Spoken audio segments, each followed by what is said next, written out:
Hello, everybody. This is Rodney and my wife, Crystal Kellum. Thank you so much for joining us, coming to our site, joining us live tonight. Not sure if you're live watching us on the replay, but either way, this is the launch of a new site. So,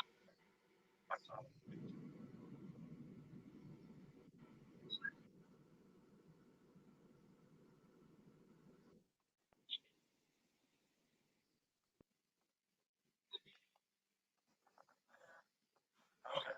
So apologize for technical difficulties. So I just want to start off. This is my first time as well. I just want to start off by introducing ourselves. I am Rodney Kellum. I'm a work from home dad, entrepreneur, fatherpreneur. You may know me from fatherpreneurship.com. And this is my wife.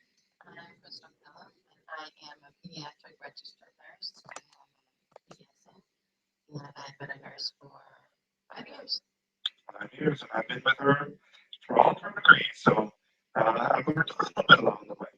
And so tonight you're going to hear some actual tangible things that you can apply into your life to either heal yourself from sickness and disease, or share with somebody that you may love or care about that may be going through something similar, maybe going through something with their heart, whatever the issue is. We're going to share our story tonight of what we've gone through for the past 11 months, what it's taken to go from a diagnosis that was very heartbreaking and wrenching and very trying on our faith.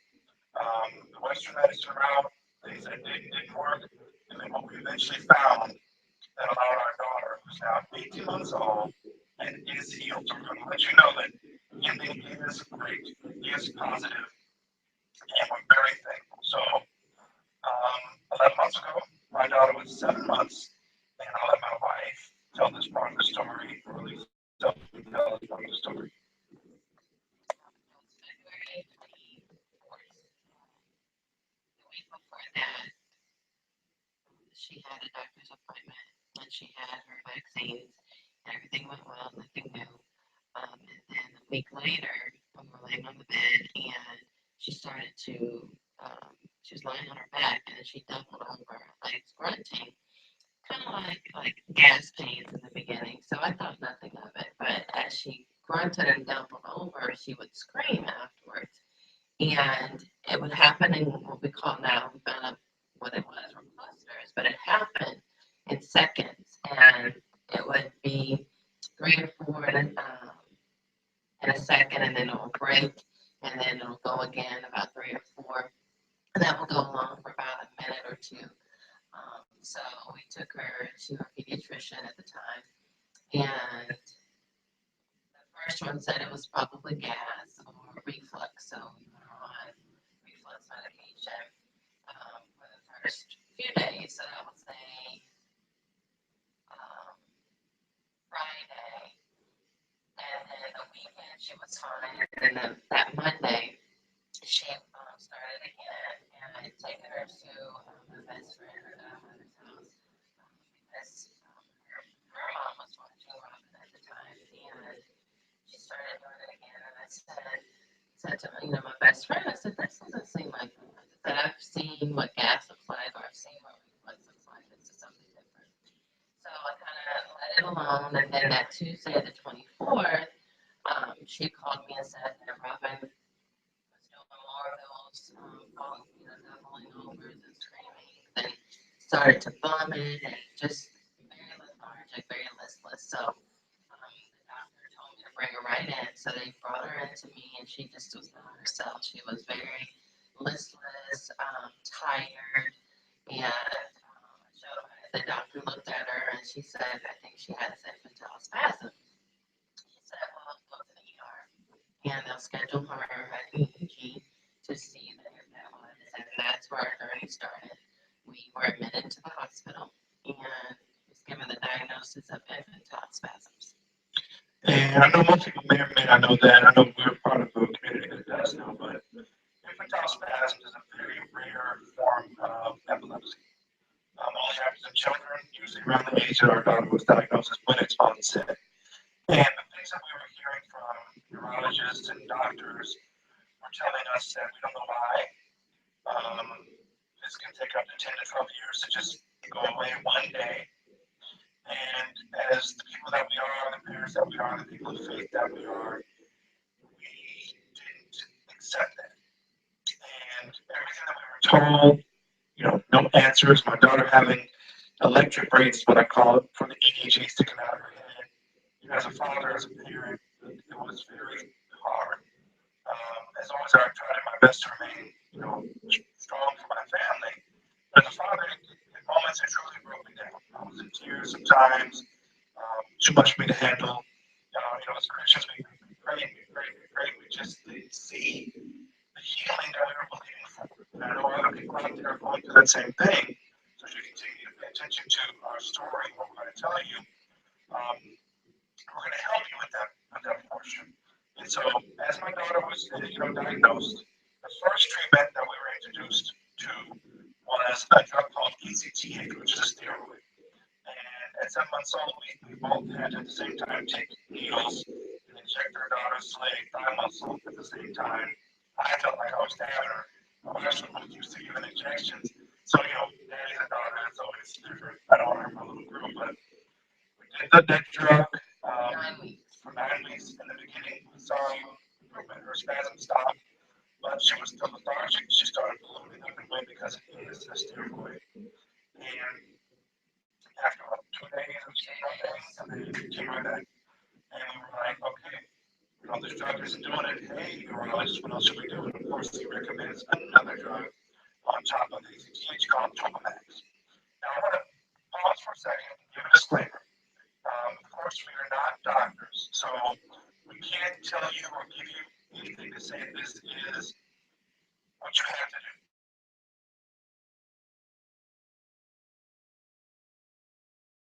do. Okay.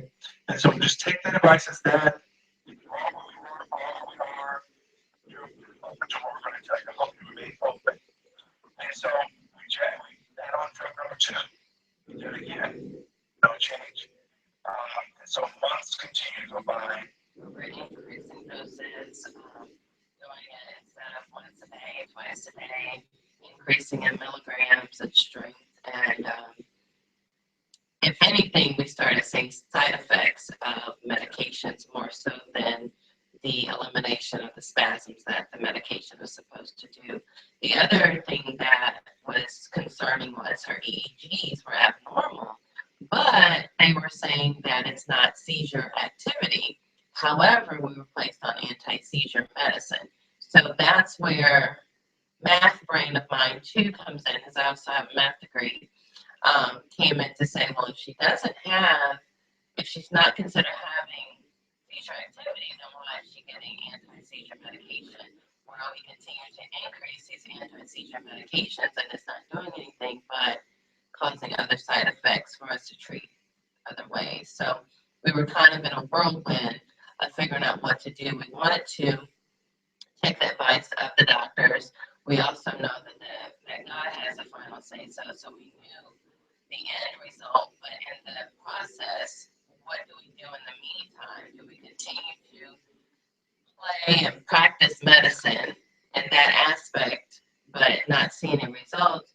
Or do we just continue to stand on our faith still, do what the doctors say, and just keep doing what they say and not seeing anything? And then we were just kind of like, Lord, take it, figure out what we need to do. So my wife being a traditionally, trained nurse, was versed in medications, injections, stuff like that. And we got to a very low point. We got to a point, it's like, God, please give us a solution. What else can we do? We're doing everything the doctors are telling us. And one day our church, gathered around, was praying for our daughter. And literally we know that there was somebody in the church who wasn't a member at the time, but we just listened to the prayer, what was going on with our daughter. And so she returned another service, another about 2 weeks later maybe. And pulled my wife to the side and said, I have to tell you my testimony. She has a daughter who's now 12, maybe 13 now, that you would never know anything ever happened. And as she began to tell my wife the story, that when her daughter was 3 years old, she was diagnosis of pancreatitis. And 2 things I'd like to highlight about that. One, 3-year-olds don't get pancreatitis, at least not normally. 2, it's almost 100% fatal with that diagnosis. People almost always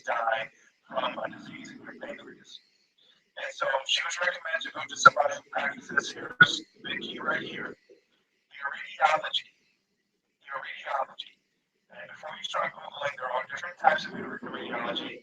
We didn't, this lady wasn't the kind that looks at your pupil. She's the kind that looks at your face. So that's a quick little side note. She told us who the lady was, where she lived. She was about an hour and a half away from where we live in the metropolitan Atlanta area. And that they were like, we're going. It wasn't even like a debate between my wife and I. We were ready to do whatever it took to heal our daughter.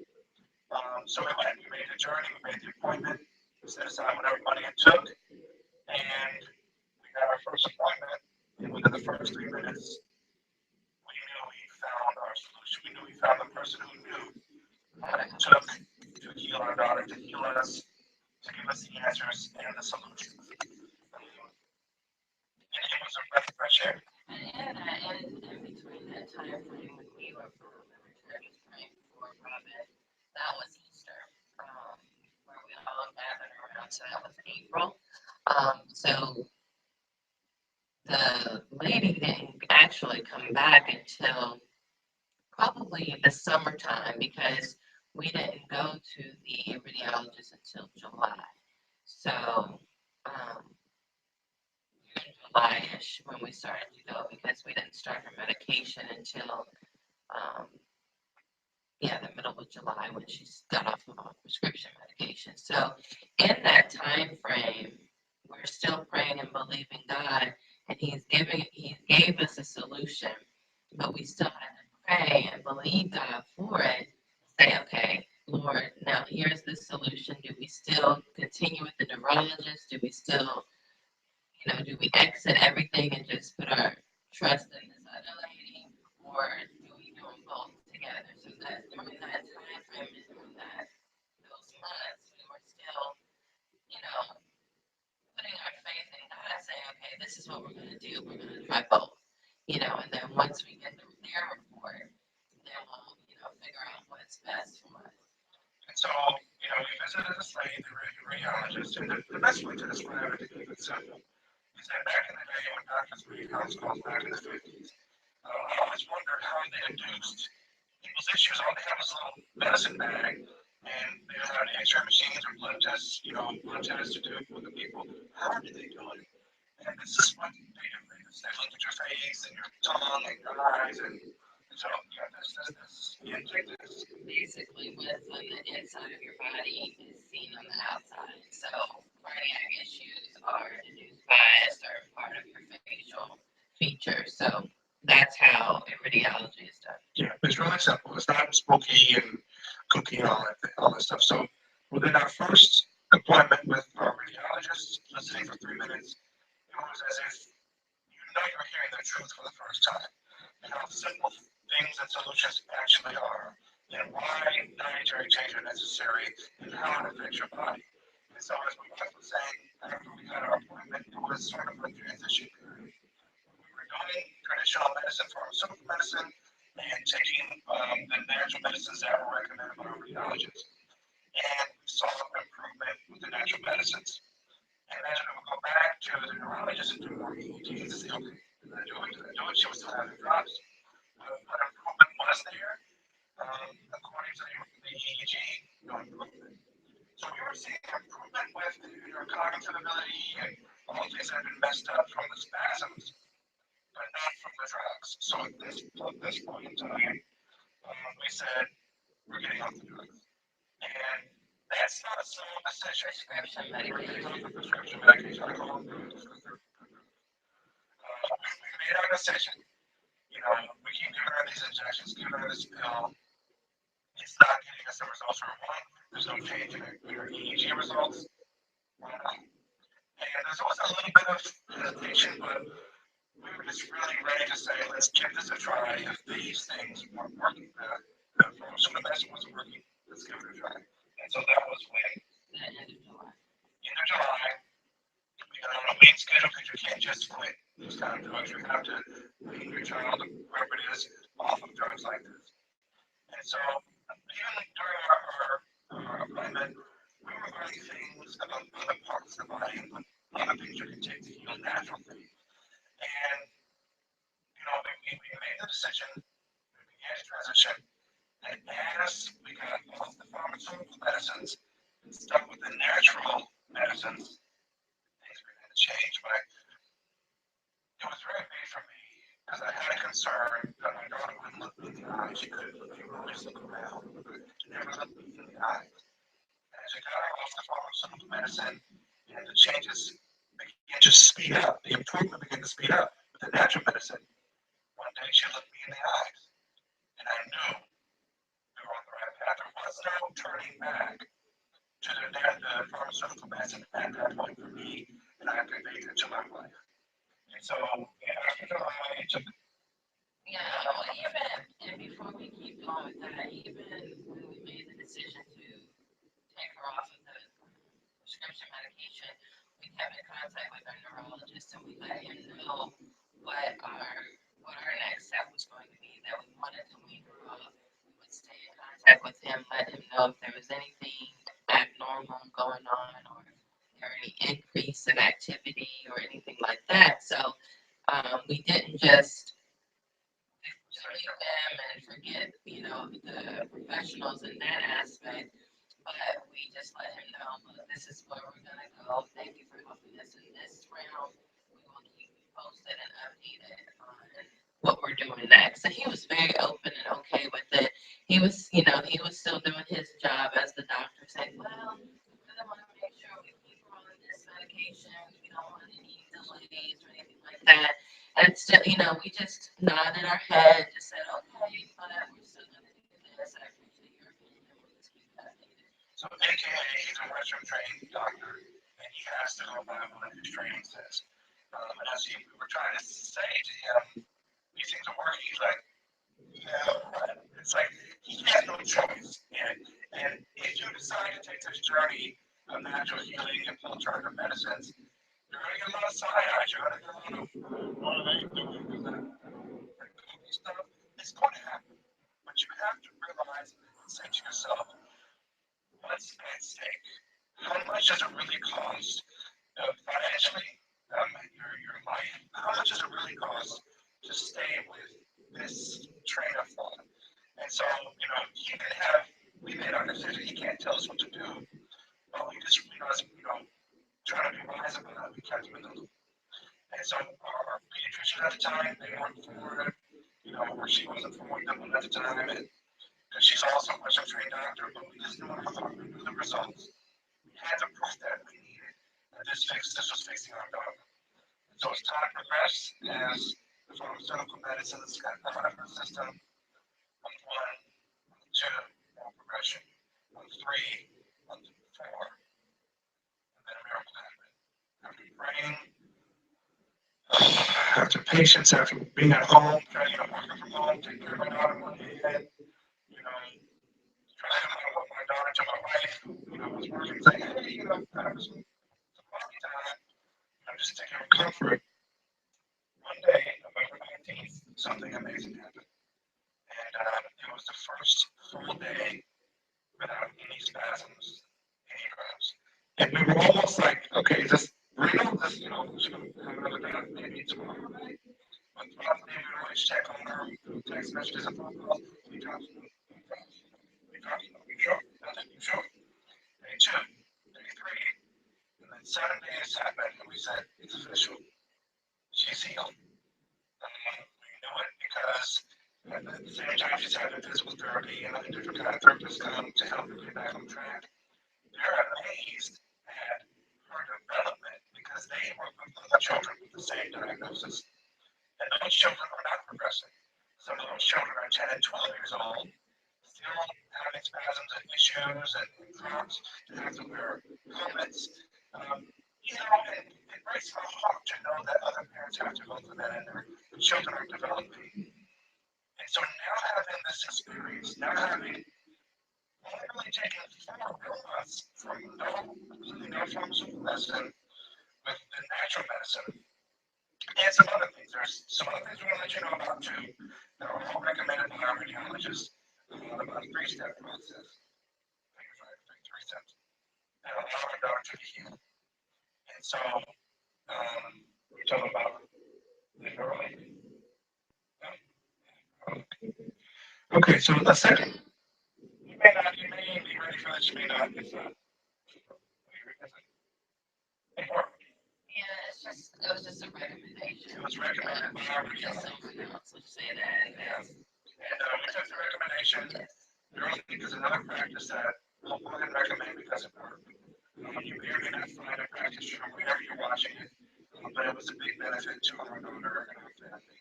It was important for healing, and so was chiropractic adjustment. I told my wife, I said, my daughter got her head on straight. But those three things, as those two things in conjunction with radiology, is something very important that I'm going to share with you now. That you're going to want to implement in your lifestyle. That is a key. If you have a bad diet, if you have heart issues, if you have issues that affect your brain, arthritis, you're going to use something called neuropathic medicine. It's just herbs. It's just herbs. I'll keep it simple. And as we finish and wrap up this testimony, if you are truly interested in the exact details, and you are somebody who is at a place where we were at, just give us some answers. What do I do next? We'll give you that information. You can email me at fatherpreneurship@gmail.com. You can leave a comment, reach back out to you wherever you're watching this interview on the blog or on social media, wherever it is. We'll give you that information. But the tips that we can give you is because our daughter made us make the change even in the womb. And the biggest thing, the most important thing that you can do, and we're going to continue to give information about this on this site that we're launching tonight, is an alkaline diet. And that's the text you see on the bottom of our names. Go alkaline. And all that is. Okay, well, basically, on top of the alkaline diet, too, is she's on an organic diet as well. But most, no, I wouldn't say most organic foods, but you just have to be careful what you put in your body because the belly and the brain are one thing.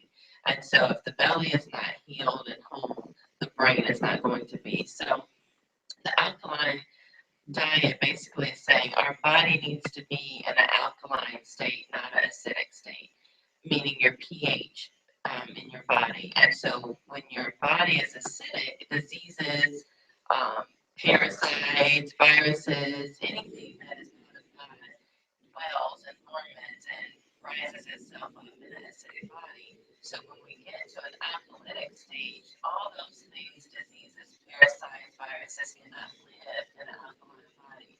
So we make sure that we're giving her alkalytic foods.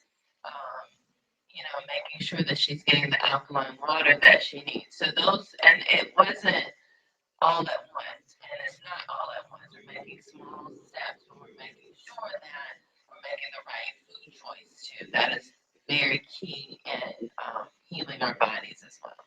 So if you think about it, when you're making any kind of change, it's very important that you keep the right mindset. Meaning, don't think about what you can't have. Focus on what you should and can have. So if you have a pH above 7.2, whatever you eat, you're going to put in your body, the pH level has to be above 7.2. So things like kale, garbanzo beans, even alkaline water, which you need to search out and find in your area, is very important to your body's health. So for my daughter, she's required an organic diet from inside the womb. My wife had to change her eating because she thought it wasn't organic. So from day one, my daughter's always had organic food because her body wouldn't accept it. But as we learn these things from our radiologists, learn the herbs and stuff, we realize that this is all alkaline. Everything happens on the alkaline side of the pH scale. And so all those things would shake out the impurities in her body, parasites, all the nastiness that was actually keeping her brain from developing the way it needed to. When this all started when she was 7 months old. And I don't know if I can emphasize this as much as I can and put as much enthusiasm into it as I need to. So for you to understand that what we're sharing with you is not just about us. Of course, it's important to us. We didn't have to go here and tell anybody because we're very pleased with having our daughter healed. But as servants that we are, as Christians that we are, we know that there are many other people out there suffering. There may not be infants out there, that's for you. Maybe a heart issue, it may be cancer. Let me say that again. It may be cancer. It may be a traumatic brain injury. It may be something. It may be epilepsy. It may be a stroke. It may be diabetes. These things are going to save your life. I'm not saying as a doctor, I'm just saying as a man that has seen it firsthand, that has recommended people to do the same path we're doing, and they're on a path. Finding out things that regular doctors just will not find out. Doctors simply don't know these simple things anymore because they're educated differently. And all we're doing is giving you the option to find a new kind of education and implement it today. Things like having cayenne pepper. It's little simple things like that. Adding herbs to your diet like thyme and oregano. They're all pH things. And giving up, this is a big one because I'm a lifelong bacon lover. But giving up pork for the main reason and shellfish and bottom feeding animals for this simple reason, it's parasites. That's all I really need to know. It doesn't have to be super scientific. Those animals carry parasites, and when they get into your body, they start as a larvae, start turn into a real parasite, and cause damage in your body that doctors won't be able to detect until it turns into something terminal. And they treat you with something that kills your cells like chemotherapy. That's just a simple way. And so if you treat your body with an alkaline diet, you treat your body right, you go to people that have actually heal and treat the symptom and get to the root cause. We know we're doing a service. We know we're here helping to change and save lives. We know what we're doing as Christians, as people that just love people, love to serve. And so, as we wrap up tonight, I want to say thank you for giving us your eyes and ears. We thank you for helping us launch this new website that's going to help so many other people. We know it. We know it in our heart. My wife has somebody close to get on camera. But we agree. I'm so thankful that we began this journey together because we're going to help people heal and grow. So God bless you. Thank you for being able to be able to put this on earth, which is your time. That's what you give away. Never get back. Stay tuned for more posts, blogs, and interviews to help you get healed and go down the line very soon.